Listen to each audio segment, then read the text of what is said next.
புதுவைக்கு orange alert. அவசியமின்றி பொதுமக்கள் வெளியே வரவேண்டாம் என கலெக்டர் குலோத்துங்கன் அறிவுறுத்தல்.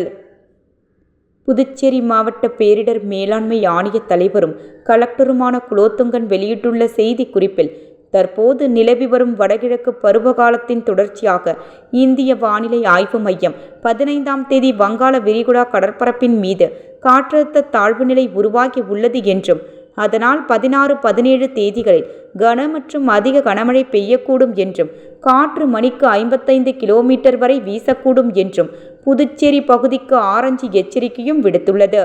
எனவே பொதுமக்கள் அனைவரும் பாதுகாப்பாகவும் எச்சரிக்கையுடனும் இருக்கும்படியும், தேவை இருந்தால் வெளியே வர வேண்டும் எனவும், மேலும் அரசு அளித்துள்ள வழிகாட்டுதல்களை பின்பற்றுவதுடன் வதந்திகளை நம்பாமல் அரசளிக்கும் செய்திகளை மட்டுமே பின்பற்றுமாறு கேட்டுக்கொள்ளப்படுகின்றது. பொதுமக்கள் பேரிடர் தொடர்பான தங்களது புகார்களுக்கு இலவச அழைப்பு எண்களான 1077 மற்றும் 1070 மற்றும் 112 அல்லது 9488981070 என்கின்ற எண்ணில் வாட்ஸ்அப் தகவல் ஆகியவற்றின் வழியாக தெரிவிக்கலாம் என தெரிவிக்கப்பட்டுள்ளது.